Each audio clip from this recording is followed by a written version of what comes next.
And this is my Vietnam trip, day 1 in Sapa. From our province going to Dam K Airport and Dam K Airport going to Hanoi, Vietnam, we arrived at Noi Bai International Airport around 9:30 in the evening. That was a 3 hours and a half total flight. Pagkarating namin, random na namin yung lamig. From Hanoi, Vietnam, we ride a sleeper bus or cabin sleeper bus going to Sapa, Vietnam. We booked this one through our hotel reservation. Nakarating kami ng Sapa, Vietnam around 6 a.m. na in the morning. And this is the morning view ng room namin. Look at that one. It's so amazing, guys. Hindi mo justify ng phone ko yung sobrang ganda na nakikita kong view sa front ng room namin. Foggy siya, but it's so good. Sobrang lamig. Good morning, Sapa! Akala ko, makikita ko na yung view doon, guys. Pero hindi. Nagpa-fog. Kasi sobrang lamig talaga. Tinanggal ko lang to kasi galing ako sa heater ng bed. Hindi ko random yung lamig. Pero dito, guys, sobrang random mo yung lamig. Good morning, Lara! Kinalamig yan. Grabe yung usok. Grabe yung usok. Nag-prepare na kami and fast forward, nandito na kami sa daanan papuntang Sapa Town. So, we're very lucky kasi yung homestay na book namin is walking distance lang siya from Sapa Town. So, sabi namin, kailangan sulitin namin to. At sa day 1 na to, kailangan i-explore namin yung Sapa Town. What we can do there, what we can see there. So, let's go. And habang naglalakad kami, lamig na kami kasi na-check namin yung weather that day and that is 7 degree, guys. Yes. So, ito yung mga dinadaanan namin. So, around 10 minutes lang yata siya going to Sapa Town talaga. So, yung homestay kasi namin is pataas siya and sila pala yung nag-book ng sleeper bus namin night before kami nakarating dyan. So, they help us. Then, nadaanan namin yung store na to. Sabi namin, nagtingin-tingin lang kami kasi nga, budgeted na yung pera namin. So, naghanap kami ng pinaka-importante which is yung kailangan namin para hindi namin ma-feel masyado yung lamig kasi naka 2 layers lang kami. So, naghanap kami ng gloves. Sabi namin, yung pinakamura na. So, meron kaming nabili dyan, guys. So, yun yung pinakamura. Yes.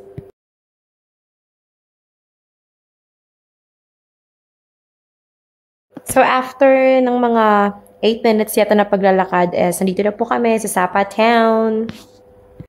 We're here at Sapa Cathedral, guys. I thought it's open, but it's not. And then, yun yung Sun Plaza. Yun. Ayun yung Sun Plaza. Hi, Fred. Yeah. Do you want to buy to see? Hi! We don't want to. Waterfall, haven't get? So, ito yung pinaka-center ng Sapa Town. And una naming nakita is yung Sapa Cathedral dito. And yung Sun Plaza. Kung saan yung Sun Plaza, dun ka daw magubok ng mga activities mo na gustong gawin dyan sa Sapa Town. As you can see, the town is nasa paanan lang talaga ng bundok. Yan, napakaganda. And eto na po yung Sapa Sun Plaza. And yeah, may Christmas tree pa at that time. That's last week of December.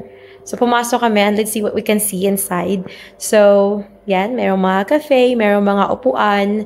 And then inside, discover namin na yan, mga pumpilang na yan, sila yung mga nag-book ng mga trekking or mga activities na magagawa nyo sa Sapa.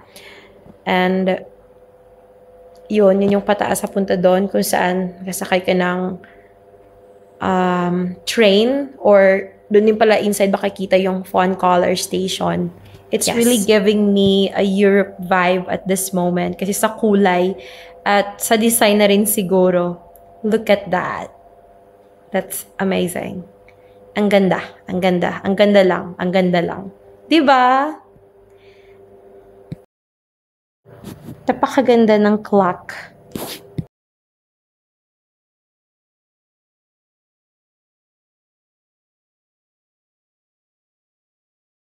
This is our food. This is Vietnamese coffee, no?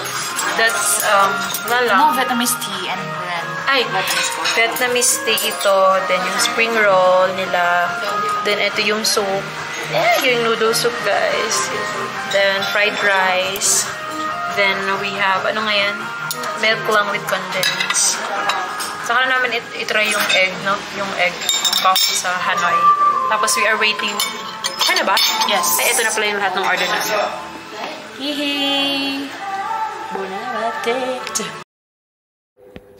We ordered yung spring rolls nila, fried rice, and yung noodles soup. Which is, hindi namin naubos kasi nga marami pala. Akala namin gutom na gutom kami pero hindi namin naubos. Sa akin lang ba na yung palasa ko is sobrang, hindi sila mahilig sa maalat. That's why they put like a soy sauce sa maliit na pinggan. Kasi nga, hindi talaga sila mahilig sa maalat. So far, yun yung nagiging comment ko dito sa mga food na to. Hindi talaga maalat. Well, as in, matabang pa siya sa akin. At may take-out pa nga kami niyan. So, hindi namin naubos. And, yes talaga, yung may mga language barrier. Then, bumalik nga pala kami ng hotel after noon. And, eto na is around afternoon na, mga like 6 p.m. Bumalik kami kasi we wanna go to park. Yeah, sa lake park ng Sapa kasi feeling namin the next day, iba naman yung i-explore namin. So, that's around the street pag-evening, guys. So, this is the way going to Sapa Lake Park. Yung mga nag-jogging pa dyan. Malapit na po tayo sa Sapa Lake. Nakikita ko na siya. Malapit na tayo. So, parang itong part na to, para siyang yung center talaga din ng Sapa. Kasi sa part na kanilang pinuntahan namin, parang hindi pa siya masyadong, I mean, organized din, pero not that really na napaka-organized, ganon. Char! At yan, nakikita, ayun na nga, Be, oh! Be! Ano? Yun yung pinapuruntahan nila. So, ito yung sinasabi nila na Europe vibe location, and yes, it is. So, the river is nice. Sa front lang siya ng plaza and sobrang breathtaking. Lalo na siguro pag nakikita mo talaga yung bundok, no? Na sobrang liwanag. This evening, napakaganda.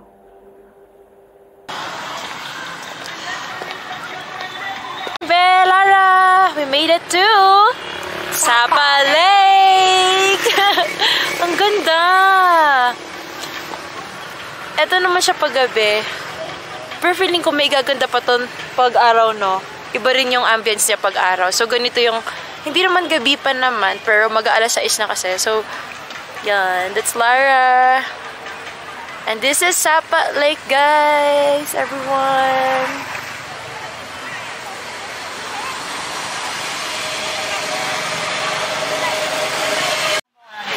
Una natin kainin is ito. Unang kakainin is ito. Kailangan mo naman yung coffee.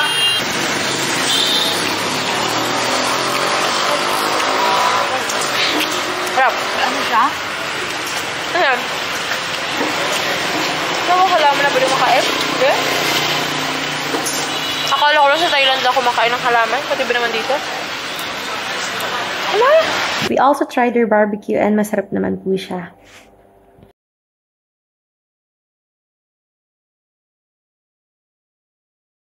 Ito nga pala kami sa Sapa Church. Sapa Church in the evening.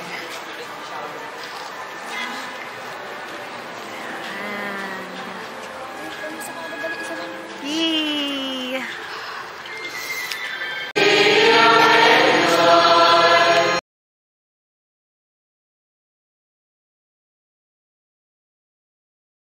See you on my next video, day 2 in Sapa.